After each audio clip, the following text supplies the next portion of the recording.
ko. Aba, Ginoong Maria, napupuno ka ng grasya. Ang Panginoon Diyos ay sumasayo. Bukod kang pinagpala sa babaeng lahat, pinagpala naman ang iyong anak na si Jesus.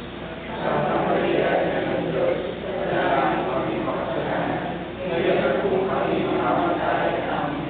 Sa ngalan ng Ama, ng Anak at ng Espiritu Santo. Amen.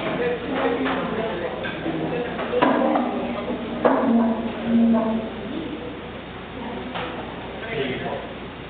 Una po ay, makikita ko lang din muna yung mga sample po ng mga Biblia English na pinag-usapan po natin noong nakaraang linggo. No? So ito po ang halimbawa ng Jerusalem Bible. Nakagaya po ng typical na sinasabi natin, lagi pong may cruise po, ay madali pong makita agad. Pero ito po nakalagay sa Jerusalem Bible. No? Kaya isa po sa mga maaari niyo po bilhin po na isip po magpunta. No? Pero meron na pong the New Jerusalem Bible. Hindi ko po makita kasi kung meron akong kopya ng bago o wala. Pero meron na po yan, kaya ang tawag po ay NJB. Ito pong luma, NJB Jerusalem Bible. May isa po NJB. English po pala yun. Ito po yung sinabi natin na nakaraan. Sunod naman po, ito po yung tinatawag na Revised Standard Version. Dito po sa gilid nakalagay yung pangalan. Pero din po new na ito, New Revised Standard Version. Kaya lang may nangingi po ng Biblia sa akin, yun po yung nagbigay ko, no? Kaya hindi ko na maipakita yung sample ng new, kasi pero konti na yung pinagkaiba. Magmula po kasi nung nasa internet naman na po yung Biblia, hindi na po ako masyado nagpundar, basta nag-iwan na po ako ng ibang mga kopya. Kaya wala pa po ako noong mahal ko nito dahil lang pamigay na po. Sunod po, ito naman po yung New American Bible, Pero hindi pa po, yung New American Bible po, meron na din pong revised edition, kaya tinatawag po na NAPRE, New American Bible Revised Edition, So kapag binuksan niyo po yung website ng Catholic Conference of Bishops ng Amerika na Estados Unidos, yun po yung lalabas sa Biblia, so yun po yung pinaka-updated. Kaya yun din po yung ginagamit ko madalas sa internet naman. Sila ipamigay ko na rin yung kopya ko. Nung siminalista po ako, meron ako ng dalawa. Kaya lang nung may nahingi po ay naipagkaloob ko na. Kaya ito pong naliwan sa akin ay yung luma. Kasi mga available pa naman po sa mga tindahan yun. Kaya nung may nahingi po, madali ko na ibigay sa kanila po ako bibili kapag kailangan. Yan. So ito po yung tatlong English. So bakit po ba sa English mas madaling mag-aral?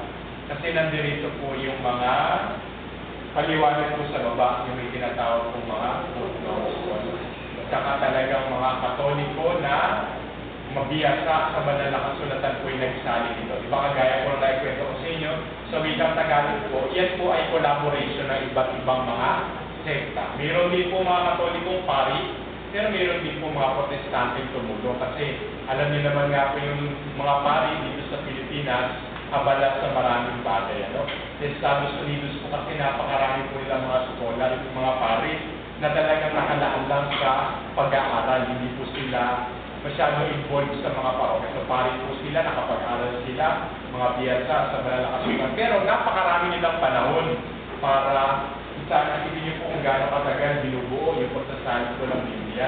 Kaya dito po sa Pilipinas, dahil kulang po tayo sa mga ganong mga pari, mas nauubos po yung oras ng mga pari dito sa mga pagdiriwang, mga sakramento na halimbawa, alam niyo, kahit dito pa lang sa puso, iba ilan, mga patay lang na pagkikita namin pa. Kaya wala na talagang panahon para maglaan ng oras sa pag-aaral na talaga ganyan. At saka yung gumagawa ko yan, mga grupo, di po po rin may isang pari na laboratory, sige, sasali ko yung hindi po pwede siya mag-isa lang.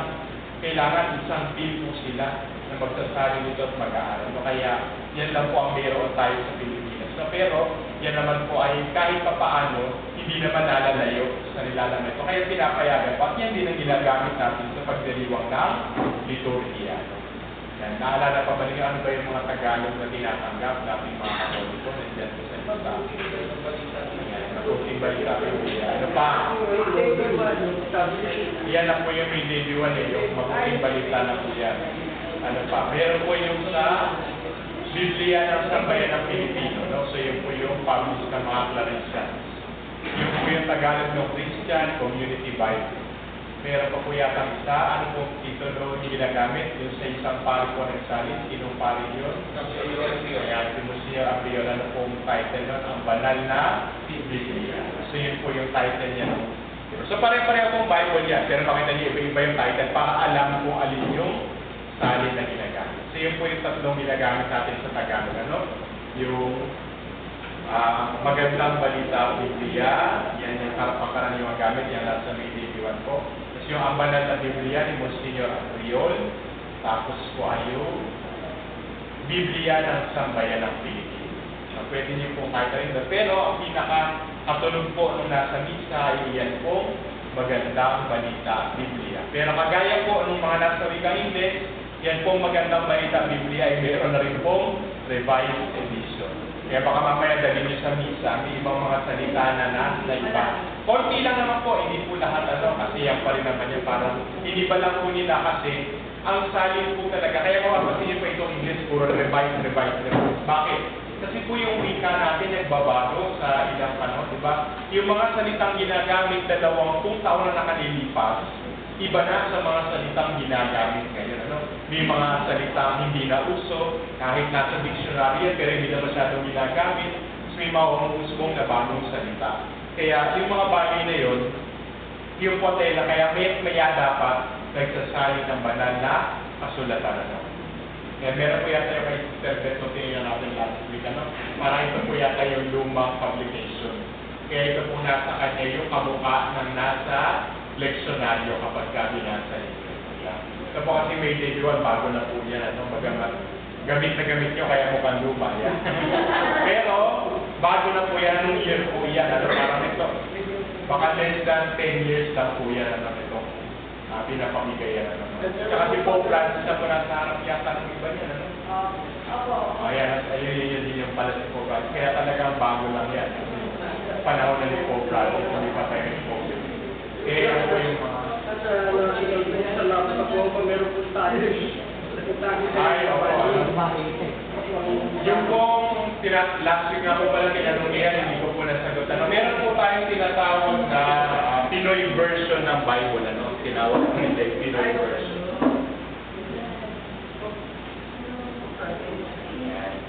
Kung kayo po'y maraming panahon na magbasa, pwede niyo pong basahin yan para matuwa kayo. Pero hindi po lahat ay natutuwa sa salin na yan ng Biblia. Ito pong Pinoy version, yan po ay Taglish na Bible. Ano pong ibig sabihin ng Taglish? Ikagaya po ng mga pagsasalita ng mga kabataan ngayon. Yung pangungusap, sisimulan sa Tagalog, pag may hindi maisaling salita, magiging English. O kaya naman, sisimulan yung pangungusap sa English, may salita hindi maisaling, magiging Tagalog. So, mayroon po yan na version na mayroong nickel of status imprimatur. So, ito po ay gawa ko nung, yun po pala yung hindi ko nasabi, no? Yan po magandang balita Biblia, kaya yan po ay gawa ng iba't ibang mga sekta. Yan po ay gawa ng tinatawag na Philippine Bible Society. Yan. Ito po ay pagtutulungan ng iba't ibang mga sekta. Kasi magkakalapit na naman po yung turo natin sa kanang mga protestante. Pag naman may pinagkaiba. Pero pagdating sa banal na kasultan, siyempre hindi naman natin babaguhin yung laman yan, di ba? Yan naman ay pagsasalin na kaya nakikipagtulungan tayo sa kanila kasi hindi nga rin natin kaya na tayo lang ang magsalin. No? So yan po, tingnan niyo po yung mga paunang pahina niyan. Makikita niyo yung Philippine Bible Society. Ayan. Sa kanila kasi galing yan, proyekto din nila yung May Day-1 Bible, tumutulong tayo para makapag-print po sila ng Biblia sa murang halaga. Kasi pagka mga sa ibang buksan po tayo bumili, may kamahalan po talaga. Kung yan po ay magkano din po ba natin yan bigyan? Ayan, di ba, 70 pesos lang. Isipin nyo, napakakapal na libro, 70 pesos lang. Pagkaraniwang Biblia po ay nasa 500. So yan po ay subsidized.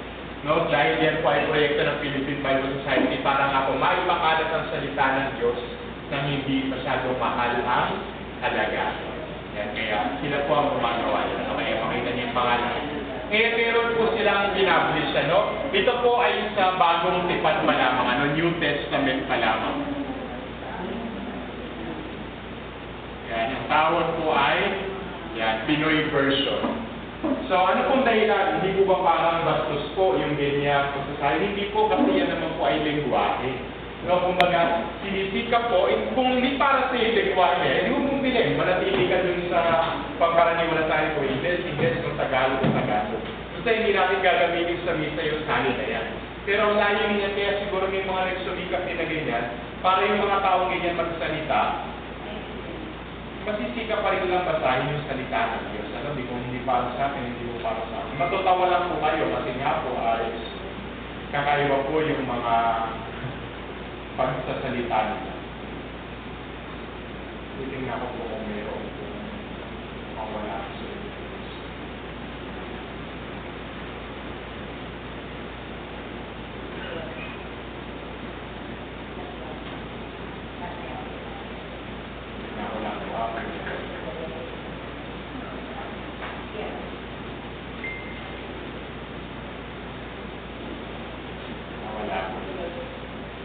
yan. So yan po yung Pinoy version po. So magkahalos siya.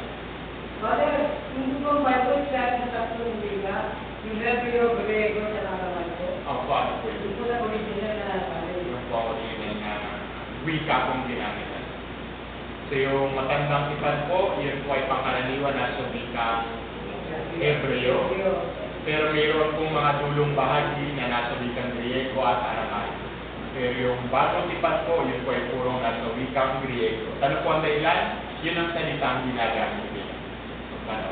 Nakakagawa po sila ng Bible na sa Bernacula, New Testament lang. Hindi pa nila nasasako pa ang lumang tipan. Kaya pilang sa amin, Sino po ba? yung lumang tipan sa Bernacula. Ito po ang tipan niya sa Bernacula. Kasi ang vernacular po natin ay yung Tagalog eh, meron po tayo. Ilocano, meron pong bagong tipan sa Ilocano. Ay, halos lahat naman po meron. Kapampangan. Kasi po ay ginagamit po sa liturgia yung mga salita. Sa iba, may isa po Kapampangan. So meron din po silang matandang tipan na nasa vernacular. Kasi po ang Ilocano, meron na rin po silang matandang tipan. Halos na po pati po Cebuano, no? Kasi sipag din naman po sila magsaling dahil may mga grupo din po sila ng mga paris na nakakalaga para sa pagsasali ng Biblia sa kanilang sarili po wika. Ako ay po. Sila po yung mga eksperto sa malalakas. Kaya may mga tanong pa po kayo tungkol sa mga klase ng Biblia na bago po tayo magpatuloy sa aklat ng Deuteronomy. Maganda lang pong malinaw yan, kasi marami po talaga nagtatanong ang klaseng Bible pa. At madalas po yun sa mga itinakasal talaga. Yung ginagamit nilang Bible yung King James Version. So, dahil sana nating option, So, pero Father, masabi na lang po sa mga pagka... may binigay sa akin si galing kay Brother Raul. Ang version niya, Holy Bible Study Edition. Meron siyang Esdras na wala sa pangkaraniwang Bible. Oo. Kasi, pinakita ko na yan po sa inyo nung nakaraan na meron din po akong kopya na yung study edition. So, yun naman po ay Esdras po, tapos yung Macabeo po hanggang 4, ganyan. So, yun po yung mga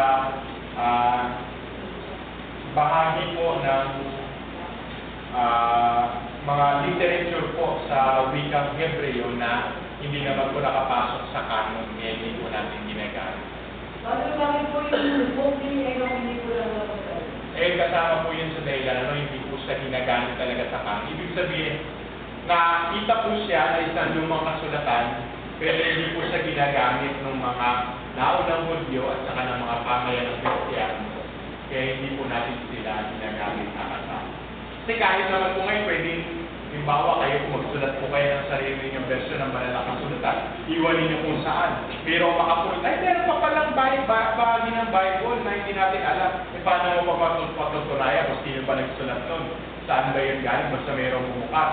Halimbawa po ngayon, lagi ang pinakasikat po sa mga isyong ganyan, mayroon daw po ibang medyo si Judas. Kahit naman po sino pwedeng magpangalan na si Judas ang ginawa, iwan niya sa bahay niya, matapos ng 10 taon, may makakakita, ay may ebanghelyo pala si Judas.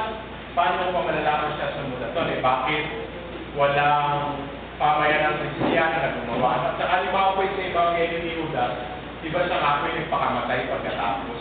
So yung mga apostol po, hindi naman po kagad sumulat pagkatapos noon. Ibig sabihin kahit naman po sila San Pedro, hindi po sumulat sa sarili ng ebanghelyo. Nangaral po muna sila ng ibang taon, ng ilang taon, at sila po'y bumuo ng mga pamayan ng Kristiyano. At doon po nila isinulat para sa kanila yung kanilang mga sinulat. Ano? Kaya ang tanong po halimbawa yung sa Gospel of Judas, para kanila ibibigay yun. Wala nang naging pamayan ng Kristiyano si Judas kasi nga siya ay nagpakamatay na. Diba? So, wala po siyang grupo, wala siyang simbahan na pagbibigay. Tapos sa pag-aaral po, yun po ay tinatawag na galing sa mga Gnostic sects. No? Ibig sabihin, meron pong laman yung mga aklat na yun na hindi po sang-ayon sa katuruan ng mga Kristiyano. Yung Gospel of Thomas. Ganun din po yun. Ano? So, sa ilang mga grupo po na galing, kaya hindi po kasama. So, basta ito po lahat na nandirito ngayon sa ginagamit po natin Biblia, ito po yung nakapasok sa tinatawag na canon. Ibig sabihin, ito yung ginagamit ng mga Kristiyano noong unang panahon na pinaniniwalaan nilang naglalaman ng mga tamang katuruan ng Christians. Kasi kumbaga, pasa-pasa po yan. Ibawa, tayo pong mga tao ngayon, ito pinaniniwalaan natin na tamang Biblia. So sa mga anak ninyo, ito uli yung kanilang papasa. Kasi yung mga anak ninyo, ipapasa to sa kanilang magiging mga anak. Kaya pasa-pasa po yung tradisyon. Kaya imposible pong mayroong mawawala at biglang lilitaw pagkatapos. Ibig sabihin po, ano yung ipinapasa sa atin? Yun yung pinaniniwalaan ng simbahan na matagal na panahon na katanggap pa. Kaya lang nakakatuwa, lalo po ngayon kasi may mga video na marugulat kayo nasa rin. Ay, ganito pala, no? Parang pati yung fake news na pumapasok dun sa mga pamilya. Kaya pakiingat po tayo. Lalo na kapag mga ganun kakaiba na dati wala naman, kabahan na kayo. Kasi baka yun po ay ginagawa lang nila na ganun kaakit-akit kasi kumikita po sila kapag pinanonood nyo. No? Kahit po sa politika, ganun din ang nangyayari. Kaya gumagawa po sila ng mga chismis na walang basihan. Eh, hindi mo naman malalaman kung totoo hindi at wala ka naman talaga sa buhay ng mga politikong yun. Pero dahil nanonood ka, kikita sila. Kaya ganyan po yung nagiging kalakaran. Kaya ang fake news talaga ay lumalagan. Lalo na kapag interesting po yung bagay, kahit hindi totoo, napakaraming nanonood. Dahil ang mga Pilipino, maraming chismoso. Yan. Kahit sino po pa naman ng PayPal transition. Ay, totoo po, kayo na po nabanggit yun. Napakaraming mga balita lumalabas po po kay Cardinal Tagle, sa kung kanina po, pinagkakakitaan lang po nila yung event ng simbahan. Napakaraming bagay po doon hindi totoo, kahit po yung tungkol po sa Santo Papa. Minsan maganda na may sinasabi, halimbawa, yung hindi tumatanggap ng sweldo, ganyan. Wala po tayong asiguraduhan kasi wala naman po official announcement. At yung mga ganung bagay po tungkol sa sweldo, hindi naman po dapat isinus sa publiko na yun, di ba? Kahit naman po kayo, hindi naman nagtatanong, magkano ba sweldo mo, di ba? Parang gano'n. Pero dahil yun po ay interesante, kahit maganda yung balita, pero kung wala namang basihan, ano, pinagkakakitaan lang po tayo. No, kaya makaingat po kayo sa mga gano'n. Ano? Gan maaari yung mga balita, kukunin nyo lang po doon sa mga mainstream media. Bakit po sa kanila sabi? Pati po yun, sinisira ng mga nagagawa ng fake news. Ba't daw tayo maniniwala sa mainstream media? Kasi yung mga mainstream media po may pangalan. Pwede po silang kasuhan anumang oras kapag naglabas sila ng hindi tama. Eh yung mga vlogger po, kung sino-sino mang gumagawa ng mga vlog, maglabas ba sila ng hindi tama, mahihirapang tutuloy sila, lalo na yung mga wala namang pangalan. Kaya sila okay na maglabas ng fake.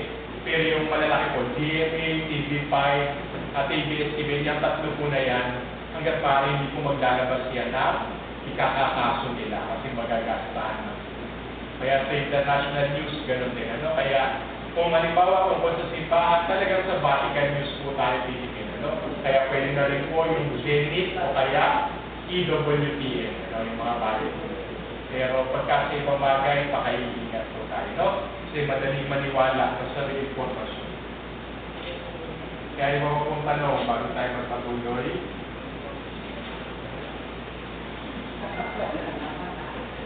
inulan nyo kayo yung question and answer, ha? Kasi nyo kagad umuwi. Nila, konti na naman po itong dadaanan natin ngayon gabi, no? Para lang po, nawala na kaya punta po kayo sa chapter 9. Yan. Hindi po natin dadaanan natin, iba po kayo na lang pumunta. So, nung nakaraan yung tungkol sa pinakamahalagang utos po yung pinag-aralan natin. Kaya din na po natin itong chapter 9, ano? Kasi dito po,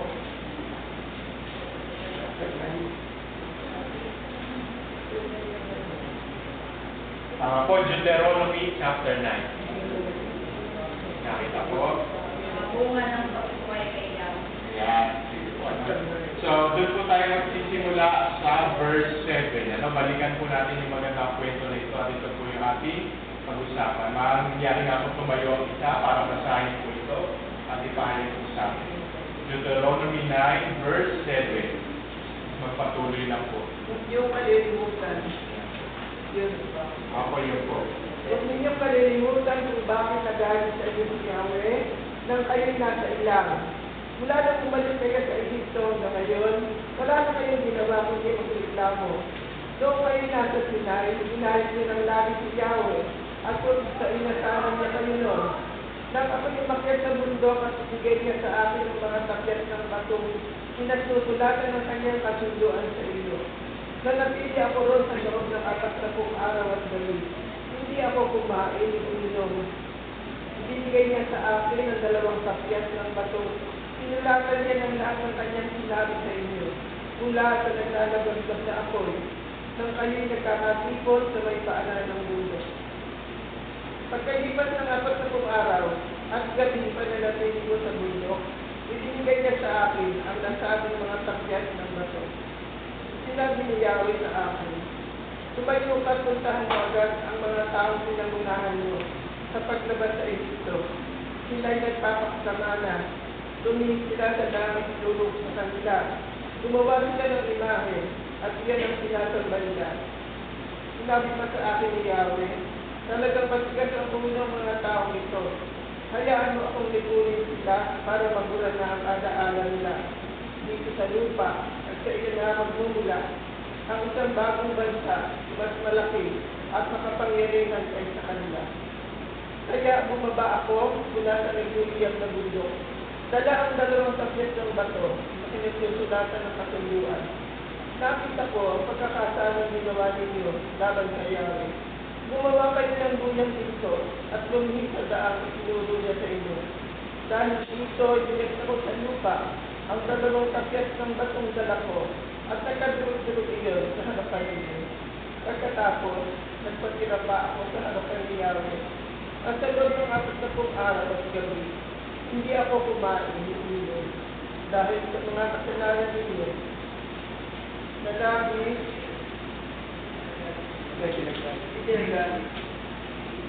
Ginagamit ni Yahweh. Natakot ako na baka sa hindi ng galit niya sa inyong layo. Mabuti na lamang at pinakigay niya ako. Galit na galit niya siya kay Aaron at ibig na rin niya itong patayin. Kaya nanalangin ako para sa kanya. Pagkatapos, sinuha ko ang guyang ginawa niyo. Sinuro ko ito sa dinurog na parang alabok. Saka ko ibinuho sa bakit na nagmumula sa dito. Muli niyong ginalik si Yahweh ng kayo'y nasa Tabera, Masa at Tidron sa Kaba. Nang kayo'y pinapunta niya mula sa Kades Barnea, upang sakupin ang lupain ibigay niya sa inyo. Naging magsik na naman kayo. Hindi niyo siya pinaniwalaan na pinakinggan. Man, mula nang makilala ko kayo, ay lagi na lamang kayong nagiging magsik lamang kay Yahweh. Nagpasinapamili ako sa harapan ni Yahweh sa loob ng 40 araw at gabi. Sapagkat sais na niya kami magsain. Ito ang dalangin ko sa kanya. Panginoong Yahweh, pagpunin niyo po sa ng bayan ng iligtas ninyo at inilabas sa Egypto sa pamamagitan na inyong walang kapantay sa kapangyarihan. Alalahanin po ninyo ang mga lingkod niyo si Abraham, Isaac at ako. Huwag na ninyong pansinin at sigaran ng ulo ang sabayang ito, kaya kanilang kasamaan sa kasalanan sa inyo. Kapag sila'y sinuksan nyo, nasabihin ng mga tao, ipapasakot sino sa kanila, ng mga Israelitay, dinala ninyo sa ilang tungkol sa iyo. Hindi sila maayos sa lupain, pinangako doon sapagkat hindi ang galit nyo sa kanila. Sila ang inyong bayan ihira, yung bayan ilabas nyo, sa Egypto, sa pamamagitan na iyong kapilang kapangyarihan. Nagkaroon po makubang. Sige po, so balikan po natin yung kwento. Ano po ba yung naging pagsuway ng Israel dyan? So binalikan po nila yung nangyari nung sila ay gumawa ng guyang So ano po yung kanilang naging kasalanan? Sila ay sumamba sa Diyos. So ano po ba yung mga kasalanan natin laban sa ating pananampalataya sa Diyos? Ito po magandang tingnan po natin isa. So hindi lang po ito literal na pagsamba sa isang hinintuang buya, no? Pero ano po ba yung mga pagkakataon na tayo rin ay tumatalikod sa Diyos? Una, kapag naniniwala sa mga pamahiin. Kaya kailangan mo rin maliban. Tinatawag sa English na superstition. Ano po ba yung mga superstition? Ito po yung mga paniniwala natin na wala naman talagang basihan, ano? Sabihin, ginagawa lang natin dahil sinabi lang. Pero wala naman talagang basihan sa katotohanan maski sa ating pananampalataya sa Diyos. Ngayon, hindi lang po yan basta sa mga pamahiin natin Pilipino. Ito malinaw na sa atin yan. Na hindi natin dapat sinasampalatayanan ng mga ito. Halimbawa, iba na pag-usapan naman na natin dati yan, bakit ba hindi naliligo kapag may patay sa bahay? Kasi po, nasa loob po yung kasama yung Ayan, sabi maraming ganyan, ano? Pero ang praktikal na dahilan po yan kasi puyat yung mga taong naglalaki at masamang maligo kapag puyat. Kaya lang hindi po dapat ipanakot na mayroong masamang mangyayari dahil lang sa ganoong bagay, no? Kaya wala naman talagang basihan, ano? Pero ang may basihan, yung tungkol sa kalusugan, eh dapat sabihin, huwag kang maligo, puyat ka. Ba't kailangan sabihin, huwag kang maligo, may patay. No? So yun yung pinagkaiba ng pamahiin sa realidad na dapat gawin. No? Kaya dyan, maraming mga pamahiin tayong mga Pilipino. Eh, paano ngayon tayo dapat mag-ingat? Kasi pwede rin po yung mga ginagamit po natin tinatawag na mga sacramental. Yan. Pwede po maging pamahiin din ang dating. Ano, halimbawa, rosaryo ginagamit mo para pang taboy ng masamang espiritu. Ang rosaryo ginagamit yan para pag nagdarasal ka. Pero kakawak na rosaryo, ibig sabihin tinutulungan ka magnilay, di ba? Kasi tinutulungan ka magbilang yan, hirap magbilang ng 10 mababi ng Maria, di ba? Gamit ang kamay, malilito ka. Pero kaya kami beads para tulungan kang magbilang, no? Tinutulungan kang mag-focus dun sa iyong pananalangin. Pero kapag inisip mo na may sariling kapangyarihan yung isang banal na bagay, diyan na tayo magkakaproblema. Maliit pa niya naman. Kaya iba itong krus na to, ay kapag ka humawak ako dito, gagaling ako. Maaari na po maging superstition. Ano ba nagpapagaling sa atin? Yung pananampalataya natin. Kung humahawak man tayo, lumalapit po tayo sa larawan, ang dahilan po yan ay para palalimin yung pananampalataya. Kasi ito, tumingin ka sa larawan. Mas nakikita mo yung mukha ng Panginoon sa panalangin mo. Mas natatama mo kung gaano kanyang kamahal dahil sa kanyang mga sugat. Yun ang nagpapagaling sa atin. Hindi dahil yung itong kahoy na ito, mayroon siyang kapangyarihan na lumalabas, kaya kapag humawak ka, bigla kang gagaling. Ano?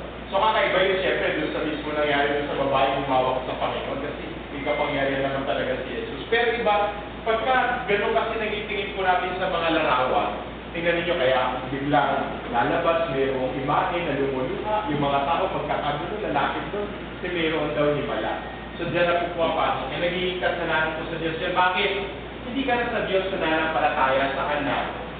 Doon na sa kahoy na ito. Eh, ano ba talaga pinagkaiba nito dyan sa upuan na yan? Eh, pareho lang naman po kahoy yan. Iba lang yung forma nito, di ba? Pagka naman pumunta ka sa gawa po, makikita mo yung mga troso pa yan eh. Bago gawin. Pero sa ganitang paggawa ng art ng tao, nagiging ganito ang itsura. No? Kaya yan, doon po natin iibahin yung bagay na.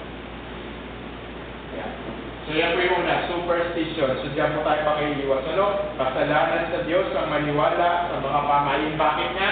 Kasi hindi ka na sa tuon malang sa Diyos mananampalataya. Doon na sa mga bagay na iniisip mo, mayroong kapangyarihan sa kanilang sarili. Okay? Mamaya, specific po natin dadaanan sa Latin sa divination na po yung mga tawag po doon, agima. Ano? Yan. So ito po, ingat lang tayo kasi baka yung mga banal na bagay sana mayroon na tayo, no? Magagamit pa yan. Iba po ngayon, nauuso siyempre dahil sa pagsikat po ng exorcism, yung mga Medal of Saint Benedict, saka po yung mga Benedictine Cross. Ano? Wala pong masama kung yan ay nakakapagpalalim na inyong pananampalataya. Pero huwag niyo pong isipin na may angking kapangyarihan yung mga bagay na iyon. Ano? Kumbaga yun po ay mga tanda ng ating pananampalataya. Ang mahalaga pa rin po, kahit po napakarami mong medalyon na isuot, kung di ka nananampalataya sa Diyos, sasaliban ka talaga ng demonyo. O kaya kahit napakarami mong pagkakapit sa sarili mo, pero gawa ka pa rin ng gawa ng kasalanan. No? Wala pong mangyayaring pagbabago. Ibig sabihin, wala pong kapangyarihan lahat na yan sa kanilang gana ng sarili, yung pananampalataya natin ang mahalaga. Yung mga father na sabihan na they believe that nothing can happen without us. Natin. O siyempre lahat po talaga ng bagay merong pinagmumulan. Totoo po yan, wala pong nangyayari na walang pinagmumulan. Ibig sabihin po ng post, may pinagmulan. Ano? Limbawa, bakit ba? Basta lahat po ng bagay, totoo po yun, nangyayari po ng mayroong dahilan na pinagmumulan. Totoo naman po yun. Kasi totoo po yun, nothing happens by chance. No?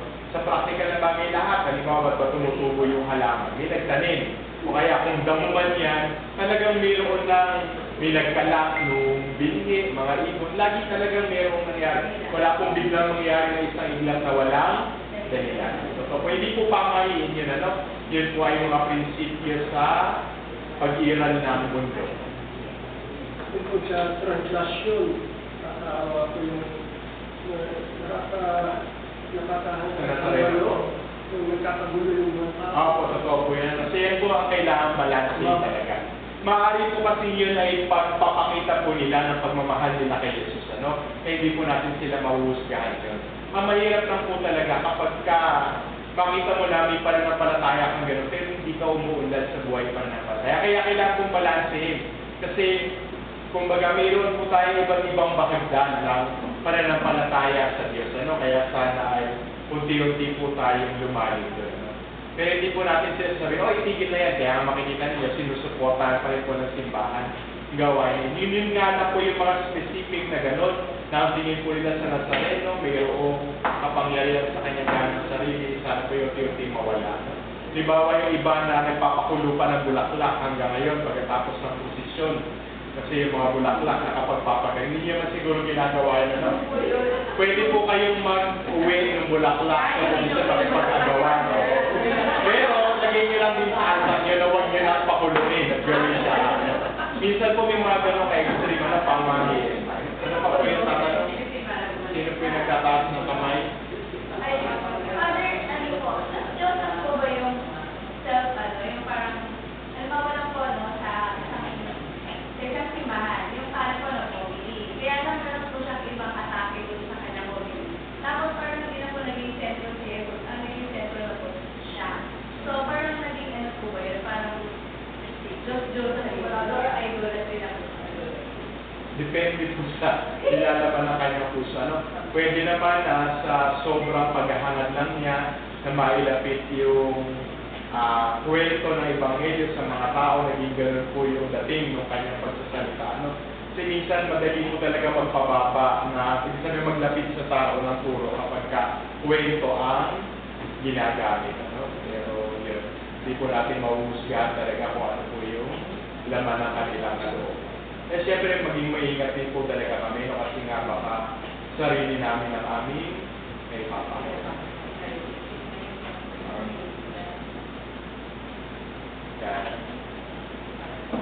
Punta po tayo sa pangalawa, no? So, ang malinaw pong kasalanan nito sa Diyos yung tinatawag na po idolatry. Ngayon, maganda mabigyan linaw po natin dito.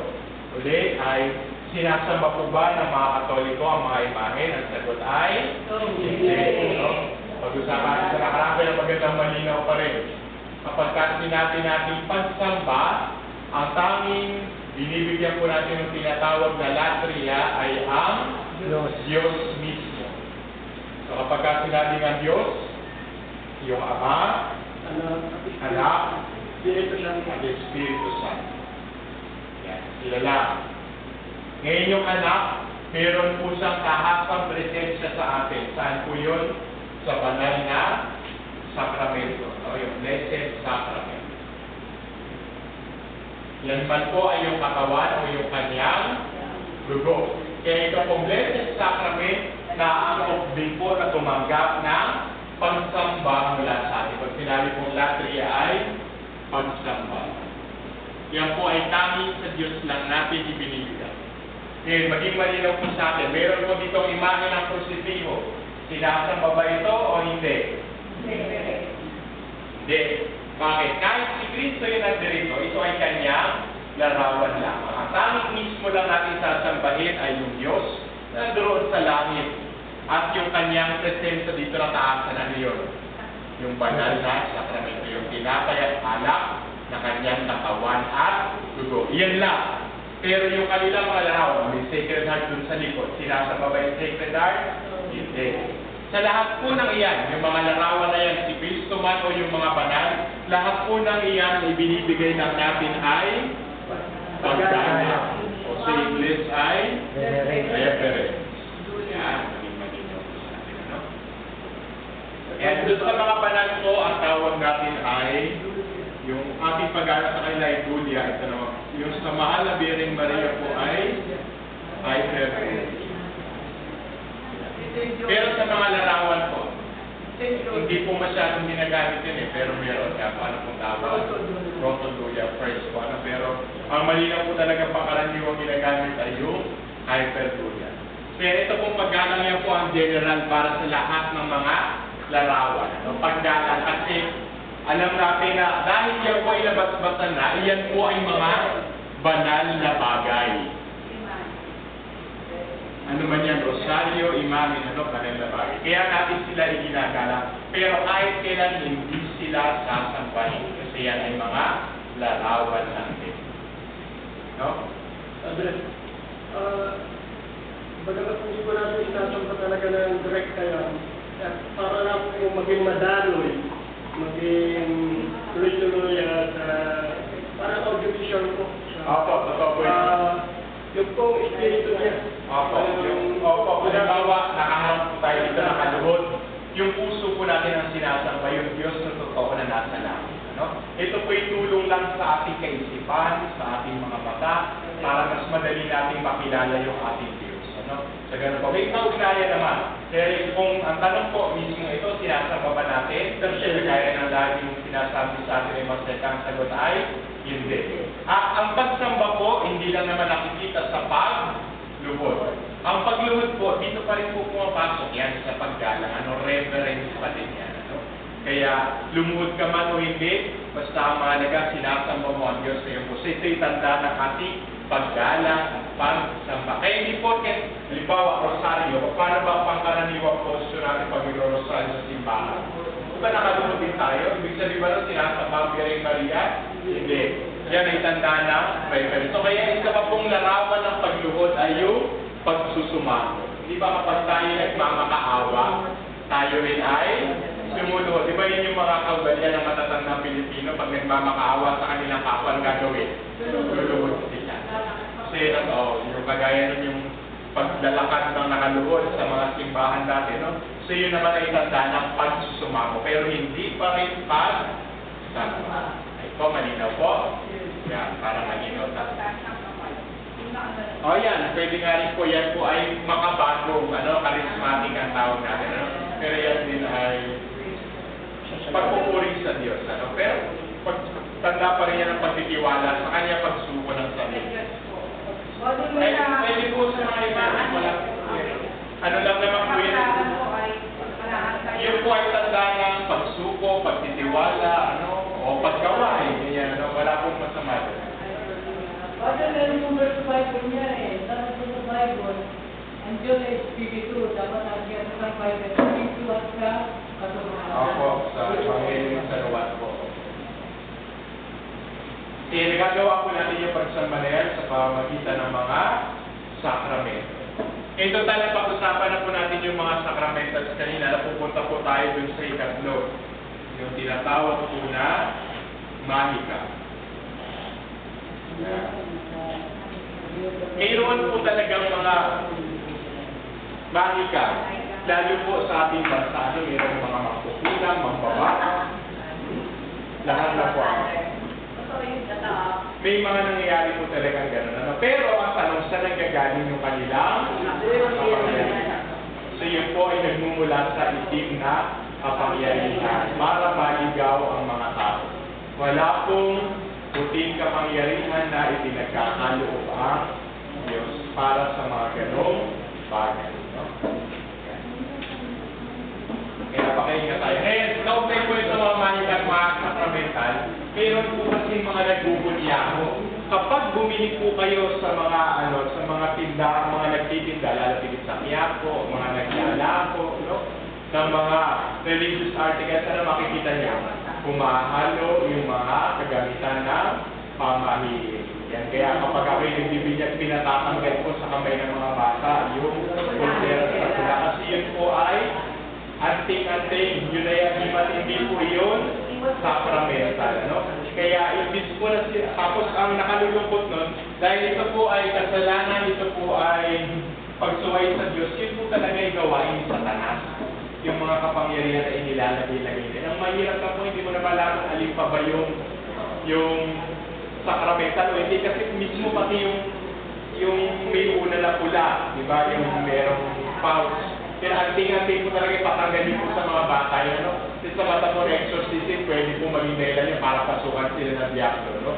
Yun po sana talaga yung magandang panakot, kaya lang baka naman magulat yung mga magulang pagka yun ang sinabi. Pero pati ba naman yun, nakahaluan po ng Benedictine medal? E baka pati po yung demonyo sa kayo ang head, palito na, ano magagawin? Kasi pareho pong nakalagay sa ano ng bata, ano? So pinagkahalo nila para magmukhang katanggap-tanggap. Yung congregation na may sabi ng pag-swerte daw po. Eh, ba't na po magpaswerte na nasa isip kahit tagayin po kayo ng sinabi, di ba? Kahit sakramental yun, kahit nabasbasan, pag nangiisip mo swerte, kasalanan na sa Diyos. Kasalanan nyo na walang swerte yung dudulot din sa inyo.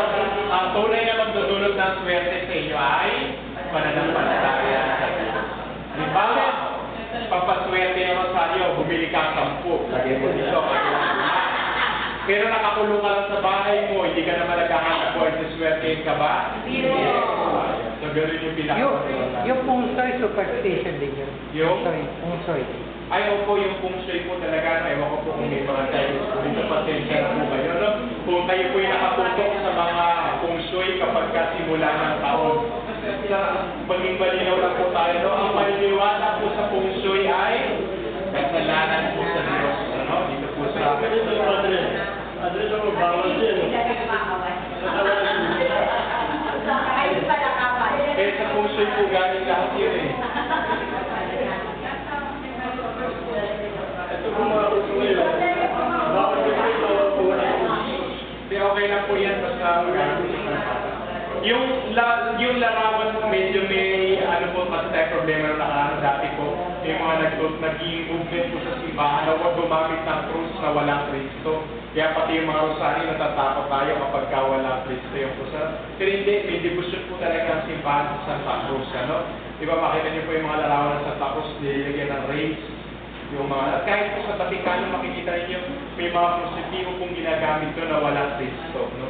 Sabihin natin sa tradisyon po talaga ng simbahan na malaki ang paggalang natin sa krus. Kaya tingnan niyo po ng Biyernes Santo, di natin mamasamahin yung ginagamit sa parokya natin ay krus na walang Kristo. No? Kasi yun po yung original din talaga na tradisyon ng simbahan. No? Kasi nga, mayroon tayong paggalang dun sa totoong krus na banal ni Kristo. Pag nagpunta po kayo sa Jerusalem, yung krus din po ginagamit nila, wala pong Kristo yun. Ano? Kasi nandoon nakakabit yung relic of the true cross. No? Kaya yun. Pag po kayo matakot na, Sa po nakalagay original na krus. ako, hindi ko rin po alam kung saan itinago yung buo. Ano? Kasi malaki siguro yun, tapos pinagka-parte-parte na. No? Pero, hindi ko po alam kung sino ang nangangalaga ng malaking bahay. Di ba si Reyna Elena? Reyna Elena Opo, kaya lang, nabuhay po si Reyna Elena 300 AD. Kaya nung panahon na po, hindi ko po alam kung saan dinala. Hindi, seryoso po ako sa sagot. Kung hindi ko po talaga alam kung saan dinala. Maaari ko rin po ipagtanong. Hindi ko po alam kung saan tinatago. Pero pwede pong makahingi yung mga prominenteng simbahan para sa debosyon ng mga tao. Pero may bahagi po sa Roma. Halimbawa, ganyan lang po kasi kalaki yung tabi. Halimbawa, malaki lang po siguro ng konti dito yung krus. Kaya yung mga relikya po maliliit lang eh, mga kudlit-kudlit lang. So, ibawa kahit ganitong bahagi lang po yung nasa Vaticano sa Roma, maraming simbahan na po yung makakabahagi nun. Kaya sinasabi ko yung buo pang bahagi gano'n. Hindi ko lang po alam. Pero may posibilidad na buo pa yung cross na yun. Eh, siguro naman po kasi nakapagpapamigay pa po sila naman. Kaya hindi ko po alam kung gaano po kalaki yun. At kung saan po inilagay yung malaking bahagi. Hindi ko po nakasubaybayan yung kwento kung paano po napanatili na nasa pangangalaga ng mga Kristiyano yung krus na yun. Kasi batid naman po natin dumating yung pagkakataon yung Jerusalem na takot ng mga Muslim. Kaya hanap po ako ng documentary kung paano itutuloy yun. Pagkasalangit na tayo. Bawal pa doon ng magic. Hindi po naman yung magic, mga tricks lang po yun sa mga bata po. Tinutukoy ko na makika dito yung mga albularyo, mga mambabarang, yung mga magic po na nagpuputol-putol na kamay, hindi pa po totoong magic yun eh, mga tricks lang po yun. Mga naglalagari ng katawanan, ang mga katatawanan lang po yun, hindi po yun. Makikita yung manguhula. Ayan, yung manguhula, dito po papasok yun, hindi tayo dapat maniwala sa kanila. Kasi kung mayroon mga totoo sa hula nila, yung din ay nanggaling sa itim na mahika. Kaya Sayang po pa, hindi ako pare. Pero yung mga pare, alam nila, kung may namumupisyon sa kanila na magkukulang. Sa Bible po, meron talaga binabanggit na may magkukulang. opo. Pero bawal naman po sa Hindi pa mo nagpita sa ako. Kaya tapos pinaatak po natin ay tuloy lang po kayo dyan. Sulat ka lang po ito sunod-sunod para makita po natin yung pagkakaiba-iba nito.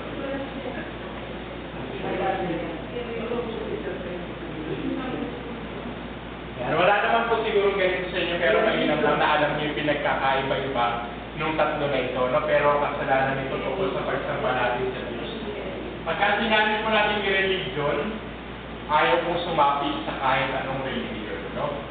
So yun po yung ibig sabihin, naniniwala siguro na mayroong Diyos, pero ano namang basihan mo? Na, yan, ano, ibig sabihin, ayaw sumampalataya sa religion. Ito po ay kaugnay ko ika-anim, ano yung agnosticism. Ito po, naniniwala ka naman po na mayroon din Diyos, pero hindi ka naniniwala na maaari mo siyang makilala o may malaman ka tungkol sa Kanya. So wala rin po itong pananampalataya, no? Walang puwang yung pananampalataya. So mayroon po mga tao ngayon marinig, ay agnostic ako. Alam niya mayroong Diyos pero wala siyang pakialam sa Diyos. So may religion man, di ako papasok diyan, ano? Kung ano man gustong malaman sa Diyos, wala ayoko. Basta alam ko mayroong Diyos, pero wala akong pakialam sa Kanya. Wala din dapat siyang pakialam sa akin. Ito na po atheism, ito na po yung talagang pagtanggi, hindi siya naniniwala na may Diyos. So naniniwala lang siya sa siyensya, no? Kasi lahat naman, halos lahat ng bagay, na ipapaliwanag ng siyensya. So hanggang doon na lang siya sa kung ano yung meron sa siyensya. Okay po?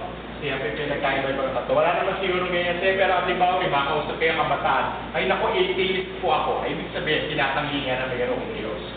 Kaya sabi niya, agnostic po ako. Ano naniniwala naman siya may Diyos, pero tuloy lang ang buhay niya, may Diyos man o wala talaga. Siya religion, yan, wala nang pakialam sa religion. O ano bang dahilan? Bakit po tayo kailangan? Ba't nga ba mahalaga yung religion? Bakit ba hindi na lang tayo magkanya-kanya ng dasal sa bahay?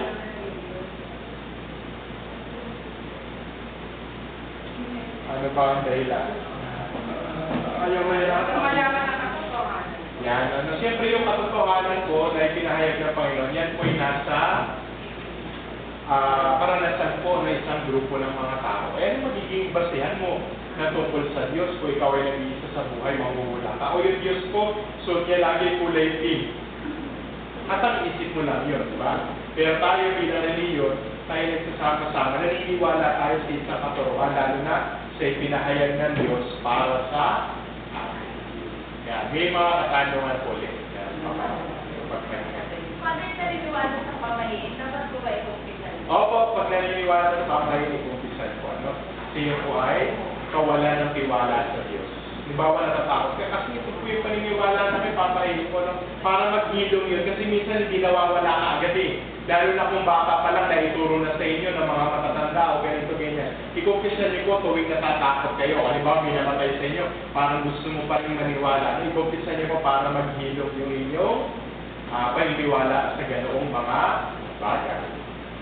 Father, yung pag may patay po, di ba may dalawang kanila, burol po yun. Kakaliit po kayo sabihin mo, pabayaan mamatay mo. Pamahiin po yan, kasi wala namang masamang karating talaga yung panahon mauubos yun. Yan. Habang nakaburol po. Kahit pamatay po yun, okay na. Paano ba? Iba ka sa kasal. Namatay, nahiba na hangin, hindi sila magkakaiwala. Yun po ay malinaw na pamahiin. Bakit naman dinepende mo pa doon sa kanila? Tatanggal ko yung kanila. Di ba mahalaga naman yung pagbabasbas ng pare? Di ba may banal ni liwanag pa ba yun? Ayaw pa ba yun? Bigla sila matatakot dahil namatay dahil sa electric fan. Eh papakatay ka electric fan, bahala po yung mga kinakatel na magdusok sa init. Di ba? Parang mapakainit pa naman po na to, lalo na ng babae, yung lalaki, barong lang, kabisa din sila. Paano yung babae yung nakagaw, baka himatayin doon. Lalo na po kapag alam talaga na sa iyo po ay kasalanan mo, kaya kailangan i-umpisa. Bakit yung kasalanan mo tayo malinaw na malinaw, yan po ay bahagi ng isang utos. Ito pong, galing po ito sa katawan ng simbahan sa 10 utos, itong anim na ito. Kaya, nireview ko po sa inyo para malinaw kasi madalas naluloko tayo kasi yung lalo na itong pamahiin sa kamahika, humahalo sila sa kanya. Tingnan niyo po yung mga albularyo. Katakot-takot din ng mga altar sa bahay. Yung sa tuloy nyo magkakamukha, magkakatabi naman. Diba parang mga triplets. Mga ganyan. Bakit sabihin niyo ko ba? Kahit kaya mo mangyari ng pizza. Oo. Noong araw pa naman kasi may mga kalaban. Di ba merong mga propeta din, yung ibang mga Diyos-Diyos. Kaya talagang noong pa man may mga kalaban na yung pananampalataya. Bakit yung mga espiritista, sumasubuli mga espiritu, di ba po? Oo, masama rin po yun. Kasi malabas naman yung espiritong kausap nila ay demonyo. Yung po, yung may mga santo po ng batas na yung bukano, santo, batas na yung kamay. Di ba po dapat sinabaw na po? Di ba po ayaw po ito? Kasi baka magalit pa po sinama Mary. Opo, hindi po pwede na pong i-dispose. May pamamaraan po talaga para i-dispose, no? Pwede pong galing sa mga libangan na tapos. Sila po yung magtuturo para dahil na walang mga lukas pa. Pero kung may sarili naman po ba yung mahuhukay na pwede nyo po ibaw. Kasi baka naman tumugi nyo kasi dito. Dali nyo lahat ng mga nalanin kami. Bakit nyo kami yung nag-video na nag-hukay na lang kami ni Pato. Huwag nyo lang kung dali itong mana sa hukay ng patawa. Oo, marami na nga iniiwan dyan. Pero yun naman nga kasi baka wala sila. May mga, siyempre hindi naman lahat, pero lupa baka simentado na lahat. Bawal yung lupa natin eh, napa-semento na wala talagang babaw na. Hindi naman lahat, pero baka kaya yung parang. Pero madalas sa mga nagdadala dito yung mga lumilipat na ibang sekta, no? Hindi iwan na nila yung mga Paano kung merong, let's say, sa pitulo ng dyan, may apotol pa ang pinulot ng tao, kasalanan. hindi naman pwede. Ang pinuo niya. Pwede po. Paayos niyo po. Totoo naman, pwede din naman po ipaayos yung mga imahe. Bawa ko nanlilimahin na talaga. Dali niyo po sa nag-i-encarna na pwede niyo po ampunin. Mas magandang gawa po. Pahilan na lang po kahit pabasbasan niyo po ulit pagkatapos na malinis at may ayos. Ano pa po? Father, okay lang po ba? Marami po pare-pareho yung imahe sa altar. Wala namang problema. Hindi ginawa ko nakakatawanan. Pero, hanggang maaari kung kayo ang mamimili, ipanin niyo naman yung susunod. Kasi siyempre, ang dahil na naman nga po, kaya may ganyan, pampalalim po yan ang ating pananampalataya. Kung dalawa na magkamukha, baka malito pa yung mata mo. Pero kahit po dito sa sipatin na iniiwasan natin yun. Halimbawa, pista ng ganito o ganyan. Hanggang maaari pag pista ni San Diego, may San Diego naman na dyan, hindi na tayo maglalagay pa ng ibang imahe ng San Diego kasi parang maglalaban pa sila nakapangyarihan. Sapat na yung isa na lang na larawan, ano ang gata. Kaya tingnan niyo hanggang maaari pag may larawan ng Biyernes Maria, tingnan niyo yung practice natin ngayon. Kung hindi tatakpan yung Santo Rosario ay Binababa na lang. Kasi para hindi na tayo magkaiba pa ba yung dalawa na yan? No? Kaya nagkakaroon na may okasyon tayo, kaya kailangan maglabas sa ibang imahe. Ano? Kaya huwag nyo na mamasamay kasi may pamahiin din dyan na pag binababa kami yung Santo Rosario, uulan. Ano? Kaya mamalasin tayo. Yung pa namang biyernes niya magagalit pa sa kapwa niya, bire, siya rin yun, di ba? Sabihin, huwag na po tayo magpapadala sa mga ganong pamahiin. Ano? Kasi Yung pagpapatato, ano siya, puro papasok. pagpapatato, hindi naman po kagad masama yan. Ano? Pero ang usap-usapan na po ng mahirap kapag yung palalagay yung larawan ay may kaugnayan sa demonyo. No? Kasi yung iba, di ba, talagang yung diablo yung nilalagay sa kanilang katawan. Pero kung ikaw, pangalan lang, hindi makagad-agad masama yun. Ano? Yan, muling tanong ko, paano kung may makakatulog kayo? Hanggang presentable lang ako kayo ng mga bialis lahat yung butas sa tenga, no?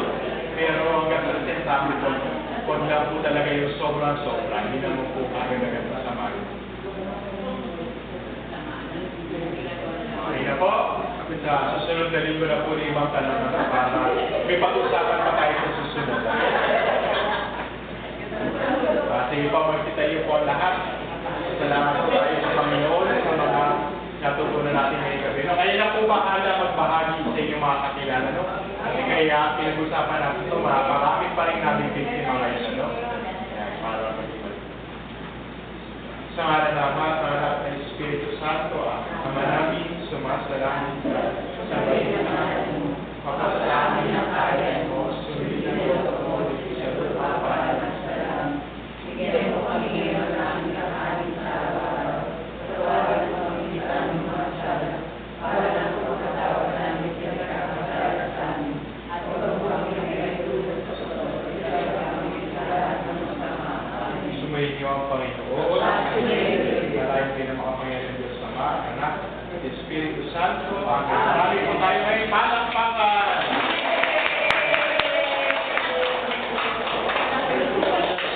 Sige po, lapit po kayo para may kuha po yung mga bihira umatin. Grabe.